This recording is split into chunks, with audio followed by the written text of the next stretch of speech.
I think we all love us some Dior Beauty, but which ones are really worth the money, the luxury price tag? We're going to talk about it today. I want to share with you guys my guide to the best of Dior Beauty, all of the products that I think you cannot live without and that are completely worth the money, and which ones not so much.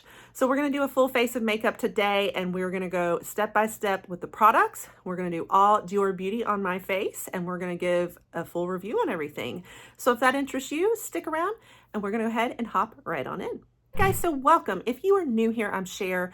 I don't dollop in all luxury beauty here on the channel, but I do enjoy some. I've become sort of a new luxury beauty enthusiast over the last year. So we're going to kind of be covering the best of Dior for 2024 pretty much. And that's honestly where a lot of the best products have come from, I think, is this last year. This is when I've started really getting into Dior, and I did just recently do a little haul for the Sephora sale, a couple of new Dior products I picked up too. So I wanted a way to share just all of my favorite products with you guys, and kind of make a guide for you for if you're new to Dior, if you're new to luxury beauty, you don't know where to start, which ones are worth it, what's the best. I want to share it all with you. So we're doing just a dedicated Dior Beauty video here. Now, not only are we going to do makeup, we're going to cover some fragrance as well, but I'll probably save the fragrance for last. We're going to go ahead and do our makeup for now. We're going to go ahead and start off with one I don't think you can live without, and that is the Star Filter, the Forever Glow Star Filter. And it did come out maybe the beginning of this year, spring, somewhere around there. It is amazing. Definitely one of my favorites. Now, I use it kind of like a primer a lot of times. You can use this different ways. You could make this be kind of just an overall glowing foundation, but it's not going to give you a lot of coverage. You can make it a primer, like I said, as your like base under your foundation, or you could even wear it over your foundation, which I've done before, just to give it extra glow and luminosity, or you could wear it more like a highlight. My most common way of using it is as a primer. So I'm going to do that today. I'm going to squirt a little bit on my hands. And this is definitely one that I am going to say you need. So first of all, check out how it looks. You know, I've blended it a little bit. I am just going to kind of run this along my base, and look at that already. Do you see how it kind of just gives this glow to the skin? So you can see the difference between this side and this side already. It already does smooth out my canvas a little bit. So it does kind of act like a little bit of a primer. It smooths it, but it does this in like this beautiful glow. So this is so good for your like no makeup day. Like even if you just put this on your skin and went out, there's going to be a difference in your skin. It's going to look glowing and fresh. It is just one of my favorite products, and one that I definitely think you need. So I'm going to put it on the rest of the face. I just wanted you to kind of see the difference between one side of the face versus the other. All right, so definite hit. Okay, this was definitely a #1 best of the best product. Next product, this is one I just picked up on the Sephora sale. So it's still a pretty new one for me, but I've played with it like about 3 times now. I'm going to go ahead and categorize this as a miss. Here's why. Okay, there's been amazing reviews done on this product. So you will have heard a lot. It's the, sorry, I didn't even tell you what it is. It's the foundation stick. So it's officially called the Skin Perfect Skin Tint. Oh, stick tint, sorry. It's a foundation stick. I'm going to show you. I picked out the shade for neutral. Now, this is normally about in my shade range. I have a neutral skin tone. It is very easy to match me. I am one of those skin tones that's pretty universal because I can pull off both warm and cool tones. And as long as you get me somewhere in like the upper light to medium range, I'm usually easy. This was not easy to match. So that is one of the complaints I've heard about it, but I've heard that more from deep skin folks, okay, like influencers and whatnot, that it was hard to find a range in the deeper skin tones. I did not hear it as much for lighter skin tones like mine, but sure enough, I could not find my match, guys.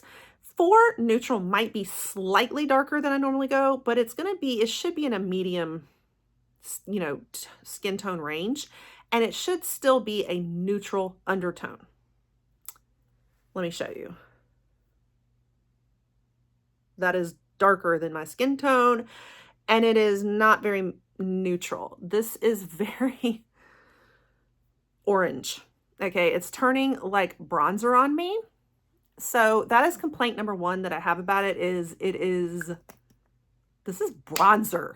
This is a bronzing stick. This is not foundation for me. But say like we had gotten the right skin match. Let's talk about the texture and like the finish on it. Now, I will say the positive is the finish is beautiful. The blend, not so much. It's kind of hard to blend.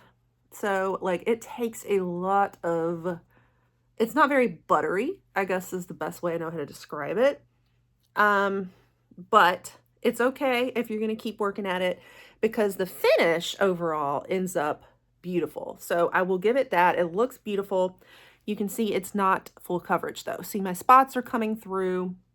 So that'd be another like, you know, negative for me is I tend to like very full coverage, but a lot of people don't care about that. And especially when you're getting a skin tint, a foundation stick, you're not going to expect full coverage. You're usually wanting that more sheer finish anyway, more natural, all of that. So I won't judge it as much there, but for me personally, I'm a full coverage girl. And so the positives are, do you see this finish? It is giving a gorgeous finish. And also another positive I will tell you is this stuff does not budge. It is going to be a little more matte.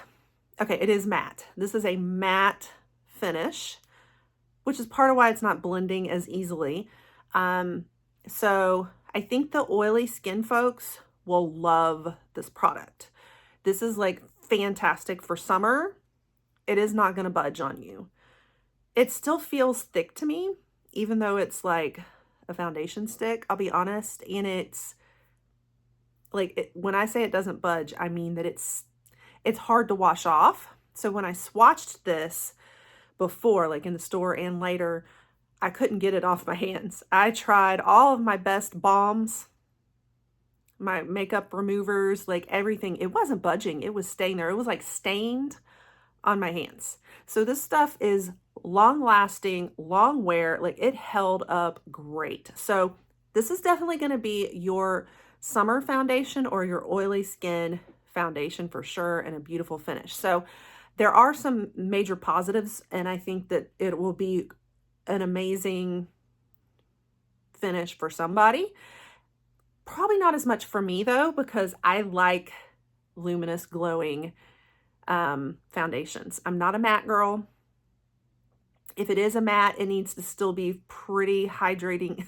I don't know, it needs to still have like some elements of hydration, and it needs to blend and be a little bit of a buttery blend, but I still want it to be like, I love the Face Bond by Urban Decay. If that's a good example of one that's pretty like matte, it's self-setting. So it has like the self-setting powder built into it, but it's not like so ultra matte that it just doesn't blend well. Does that make sense?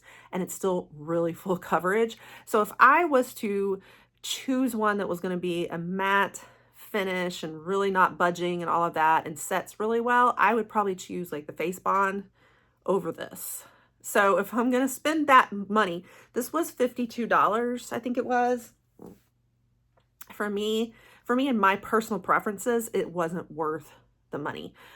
But I do see where it would still be a great option for somebody else, especially somebody with oily skin, if you can get your shade match right.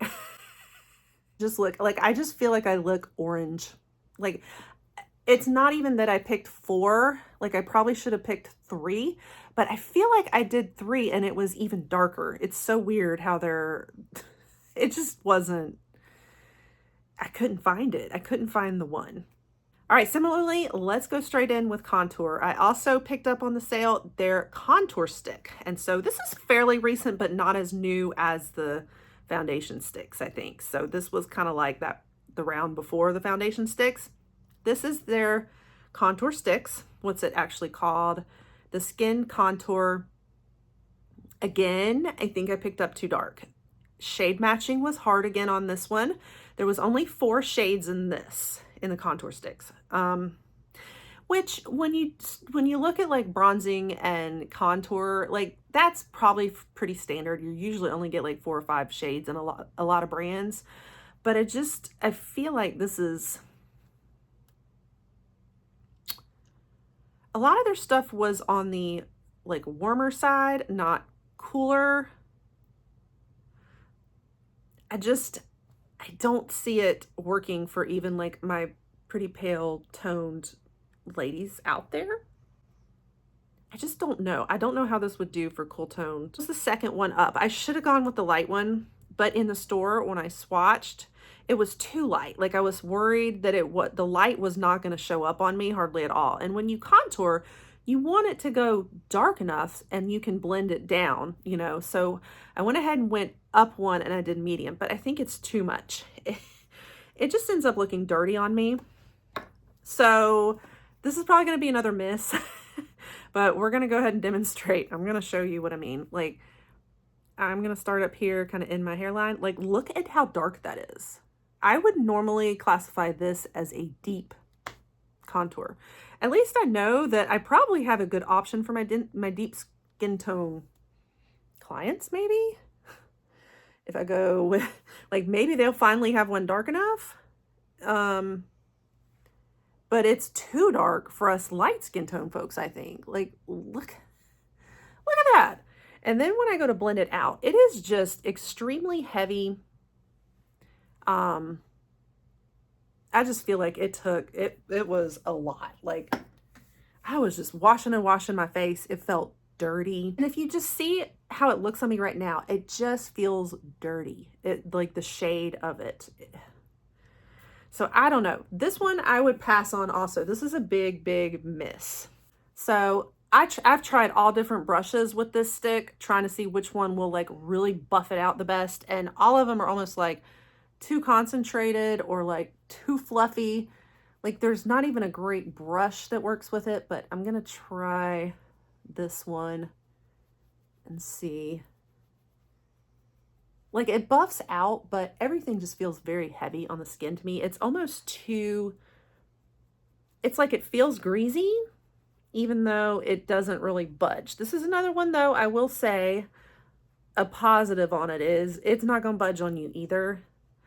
All of their sticks are like, they ain't budging, guys. The way they make these sticks. So both the foundation and this contour, if you're looking for a stick one that does not budge, this might be the one for you. I'm just struggling. And keep in mind, I don't do a lot of stick or cream contours anyway. I think like I tend to go with a lot more natural, subtle contour myself. And cream is just a lot more, you know, dramatic, and it really sets those lines very clearly. And I tend to go with a lot more subtle. So I think that's part of it, is I prefer a little more natural in my contouring, but just my face is just dirty now. Look at that. They need something, they need a shade in between the light and the medium. So overall thoughts on Dior's contour stick. Yeah. And even with like the nose, so typically like I love contour sticks to do the nose, especially because they're usually like an easy swipe. But because it's so wide, it's hard to really get a good wipe. See, like it's so fat, you can't do like a skinny, easy line in there. Look at that. So I have to do a brush from it and kind of like try to go like that. And that is my best bet. What I've learned about this is if you take a brush, like, you know, do the same lesson as I did on the nose. instead of applying it straight on, get your brush and go ahead and apply with your brush. And you could go with more of a sculpting brush if you want a more precise line, but I would recommend like even put it on your hand, dip your brush into it, and then map out your sculpt. But I don't think this works for just going straight on the skin. So you can still make it work. And I think if you really want that no budge contour, and you can find the right shade match for you, then it might be a really good one because it doesn't budge. It is fabulous. And even though it feels kind of heavy and it's creamy going on, it ends up being a matte also, and it sets and it stays in place. But like I didn't even have to follow behind and set. But I think it's just so ultra pigmented and the shade is so not right that you're going to have to be very careful about the way that you apply it. All right, guys, let's move on into eyeshadow now. So what you tend to see with luxury lines is they tend to kind of have their standard compact that they do. And then each season they come out with new color shades in those compacts, but it's always kind of the same idea, the same look to the compacts, but maybe just a little bit different colors. So you might wonder, are any of their eyeshadow palettes worth it? Like their little compacts? What you tend to see are their standard little 5-pan eyeshadow palettes. Most of them all look just like this, but just with different colors inside. Then they also have their Backstage line that has more in it. I don't own any of those, so sorry I can't share them with you yet. But they tend to have a few more in them, all different color stories on those as well. But those are kind of your standards. Then they have single eyeshadow palettes as well, where you can just pick one single color, different shades. So what I would probably in general recommend if I was to give you a guide, I would say you don't need every eyeshadow palette of theirs that comes out. But if you wanted to kind of get like one of each line, and to be honest, I think this is the most beautiful, beautiful palette of a lot of what I've seen from them. Because a lot of them are your standard neutrals and whatnot. This one's just so beautiful. And so this was actually their holiday collection. It just came out recently. It's still there for this holiday season, holidays 2024. I have a full try on video trying out the holiday collection or some things on the collection. And I really loved the color story in this. It makes this beautiful like cranberry look that I think is just so appropriate for the holidays. I can put in a clip and show you what it looked like on my eyes, some of the finishing touches of it. So if you were to want like one particular one, I'd say like, I think like this one might be worth it to pick up, but I definitely don't think it's worth getting like all of them. I think once you've had one,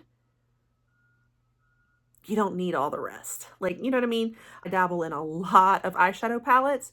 So for me, where I'm going to splurge at Dior is usually not going to be as much on eyeshadow. It's going to be on some of the other things probably, but this is where I made an exception. I think this was so beautiful. And similarly, I mean, this is just your standard single eyeshadow. It's a really pretty color. I had wanted to try it out. As far as the formula goes on all of their eyeshadows, really, they all take on a little bit of that silky texture that I think of in luxury. So yes, I think that it does have this different, it hits a little different than other eyeshadow formulas. Just that very sleek, like silky kind of finish is how I like to describe it.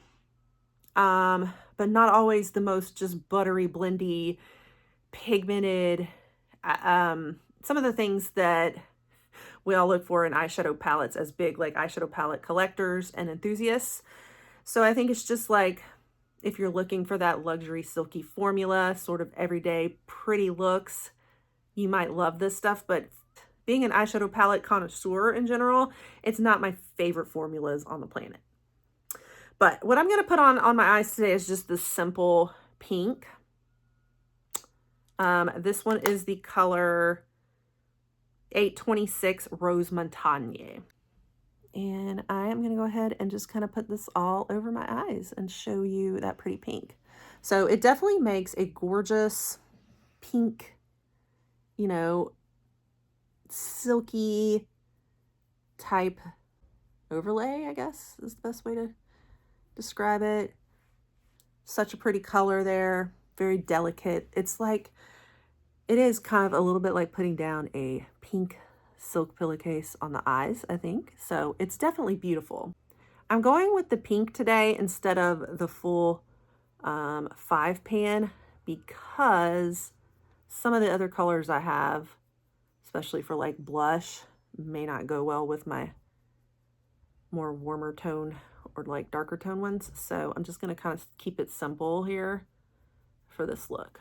So here's just putting on plain one eyeshadow color from Dior. So I don't own any eyeliner or mascara, and like I said, concealer or powders from Dior. So I'm gonna go ahead and add those in off camera from other brands, and I'll be right back and we'll come back with some blush and highlight and lots to talk about in lips. All right, so we are back. Now I know I'm gonna make a few heads roll with this one because Dior blush is like, everybody wants a Dior blush. Everybody owns, out of all things, it's this. I'm gonna call this a miss.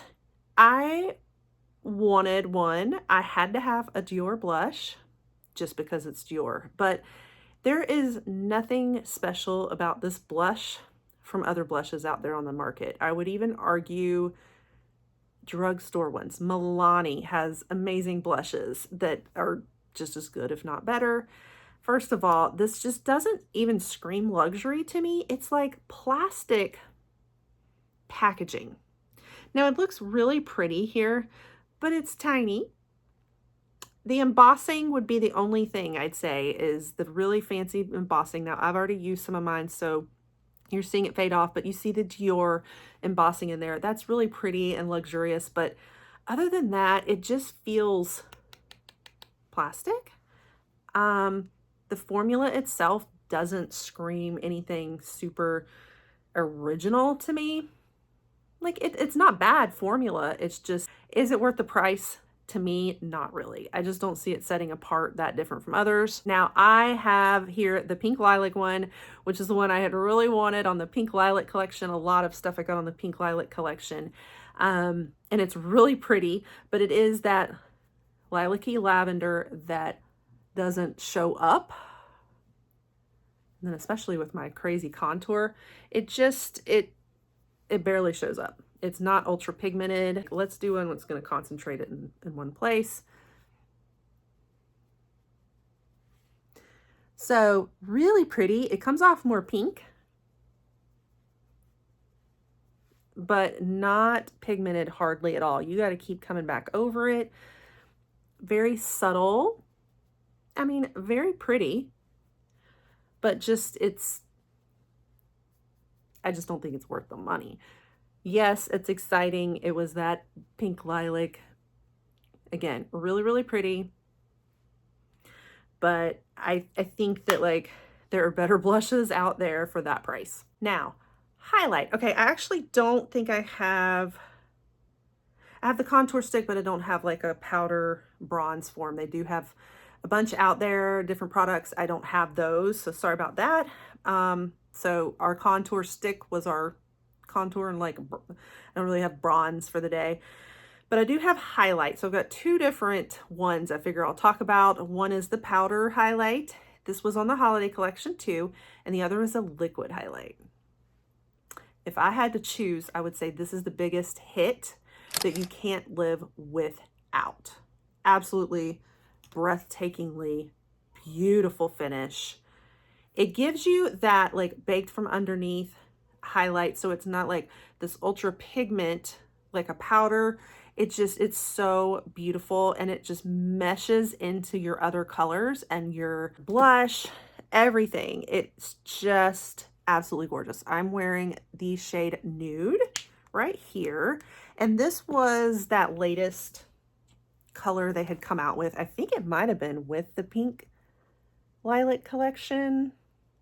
And normally I would actually kind of put this on like as an underpainting, but do you see how it just like it catches the light and it just looks like this natural glow? It is stunningly beautiful. Love this one, and I think this is just my #1 like highlight of all time, and I think this is a must-need absolute hit. The other one is this is the shade Lumiere. and it was on that holiday collection. And I'm torn on this. Like, I think it is such a beautiful highlight. So I would almost say it's a hit just because of the packaging. Look at that. Like, that definitely screams luxury, and that. So like, I would get this for the packaging alone, but then I'd be scared to touch it. So as far as the finish though, now this I would use a little bit more of like a highlight brush. So as far as the finish though, I wouldn't say that the finish itself is just that ultra special. I mean, like, I definitely have other highlights I probably like more. I love Ofra highlights. They're the most pigmented, blinding highlights out there. But this is pretty. So,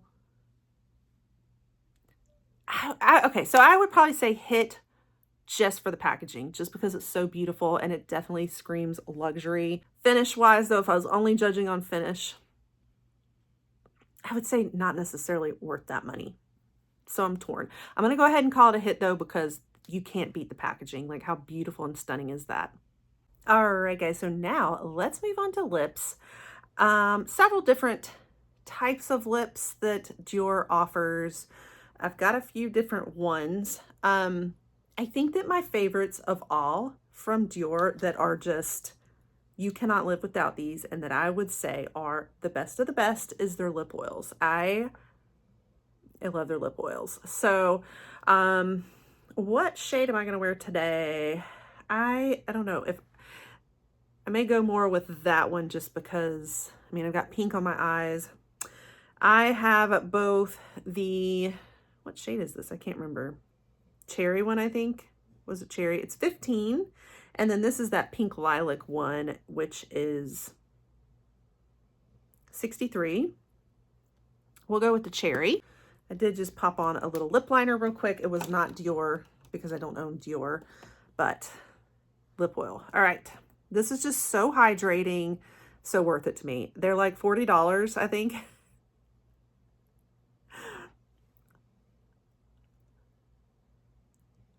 But oh, so hydrating, silky hydration, you know, very like, just wonderful. It has the slightest taste of like a menthol. So, you know, it does almost have like a plumping effect, I think, but it's just, it doesn't sting. It's just sort of like that taste of menthol when you first put it on. But overall, they're just so hydrating. And this one does feel like more more luxurious packaging to me, you know. I mean, just the tip, the applicator, the little doe fit, you can't beat it. So that is absolutely a hit for sure. Other types of lips from them, Lip Reviver Balm. These are okay. I think because I've only got it in the pink lilac shade.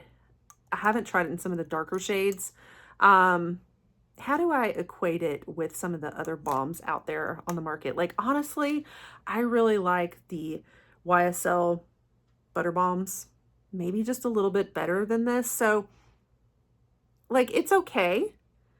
They're Lip Reviver balms, but probably not my top favorite, like, balm. So, I don't want to call it a miss, but I'm going to say in relation, like,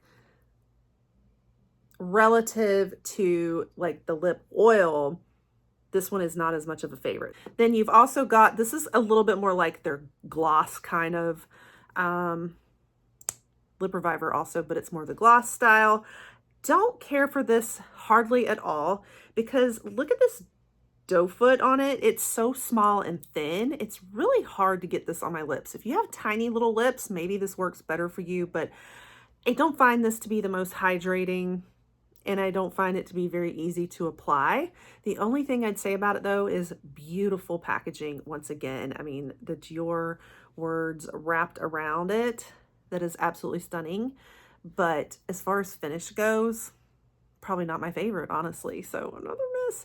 But if I was to pay for a lip product that I think's worth it, the lip oils for sure. Okay, but then we have liquid lips. I just picked this one up on the holiday launch. Okay, this is more, it's a liquid lip, so it's, you know, more of your liquid stain or just, you know, more of a liquid formula. But this particular one has the sequins because it's made especially for the holidays. So it's really hard for me to give you a true, is this a hit or miss? Because there's things about it that I think are such a hit. And then there's things that I think are such a miss. So what is a hit about it? First of all, the packaging. I mean, that holiday packaging is so luxe. It definitely screams holidays. The second part of it is the shade in this one. Now there's all different shades, but this is my absolute favorite. It is a stunning, I'll go ahead and put it on. All right. It makes such a stunning color. Now with the pink right now, I don't feel like it looks quite right.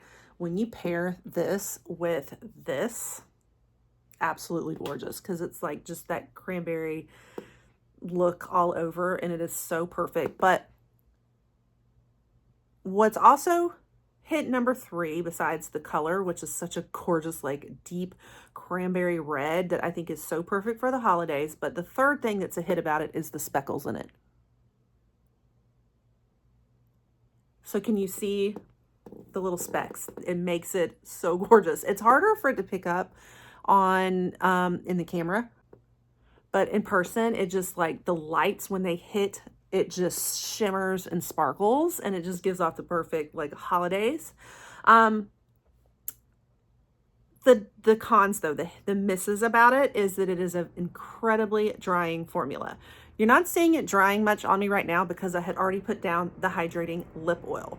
So, but the cons of this, or the misses, is that it is extremely drying. So you want this, you want to pair this with a gloss or put your lip oil down first for it, something like that, so your lips don't dry out so much, because it is extremely drying.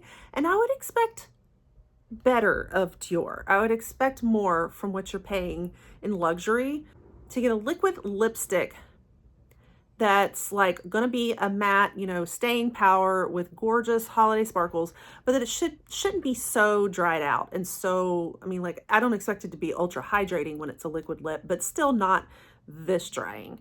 So that's the only thing, is it really shriveled up my lips, made them start to really show all of the lines. Now it almost has a slight plumping feeling at the same time. Like, it's not, it didn't seem to thin my lips out, but it just really dried them up. So it's like, I wanted to absolutely love it. I fell so in love with this, except for the drying. So as long as I know that I'm going to pair it with the lip oil or something else hydrating to go with it, I will call it a hit. But if you're not going to pair it with something else, it's a miss. So I don't know what to call this. Hit or miss. All right, so here is kind of a finished makeup look. Very simple. Didn't do a whole lot on the eyes because I just kind of went with that one pink color and let it kind of pop a little bit. But I wanted to kind of just go through a lot of the makeup products. Now, though, let's cover some fragrance. So I do have a little bit of a collection of Dior Fragrance. So let's run through which ones are favorites and not. Now, we have the Joy perfume. It's nice, but I'm going to be honest, I don't want to offend anybody, but this is what screams my grandmother. This scent really, it has that powdery scent to it. So it brings out a lot of the powder. This is exactly what my grandmother's bathroom smelled like, because she was very big on like dainty little powders. And like, so when I smell this, I smell my grandmother. This was my nanny. I'm like, was this her perfume? Like, this just brings out my grandmother. And so, which is nice to remember my grandmother, but it's not really one I want to wear that much myself. I like really feminine fragrances, but this one's a little too, I don't really always like the ultra powdery, kind of a little bit more old lady. Not to offend anybody, that's just my take on it. So that one's kind of a miss. However, the Miss Dior line, I do really love the Miss Dior. And look at the cute packaging. Now, this is my little tiny sample I've gotten with my Dior purchases. I don't have a full bottle, but The full bottles look exactly like this. I love, love, love this fragrance. This one's definitely the perfect feminine, but not too old lady. It's not really powdery. It's just that perfect, like a little hint of floral, but you smell it and it smells luxurious. It's like feminine, luxurious. It's not too heavy, but it's strong enough. It's like just perfect. So I love Miss Dior. All right, next we have J'adore, and we've got different flankers of it too. I honestly don't remember the names of like each of these, what the difference in the names are, but this is your white bottle. And okay, I think if I had to choose between these, I love the white one the most. It's the most like, and I think it's because I had a body wash of this from Dior also, which I've used up now, but so I did a lot of this in the bath. I had my self-care time. It had like a bubble bath and a body scrub and like all these other, like a moisturizer all in the bath line. And it was the exact same scent. So when I sniff this, like it immediately takes me there to my spa and to my like quaint, like feminine, elegant baths. So this is another favorite. Absolute hit. Love this one. This one, this more the clear one, I still really like this one too. It's like more, I wouldn't say it's not feminine, but it's less feminine than these other two, if that makes sense. You could almost, can I say this was unisex? I still think it's slightly more feminine than being unisex. Like I wouldn't say unisex, but it's going to be a little bit, little more pizzazz, maybe a little less florally or feminine twist.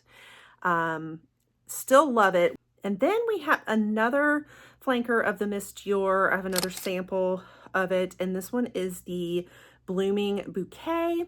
This one definitely screams slightly even more like floral, definitely a pickup on like rose maybe.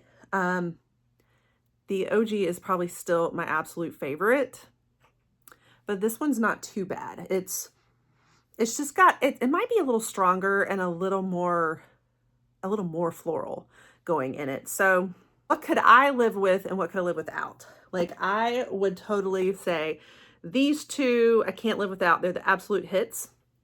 Everything else I can live without.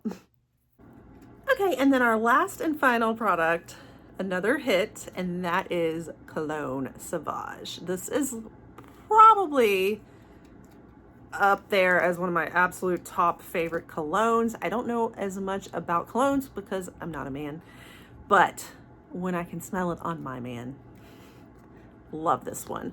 So this one has notes of spicy and juicy bergamot.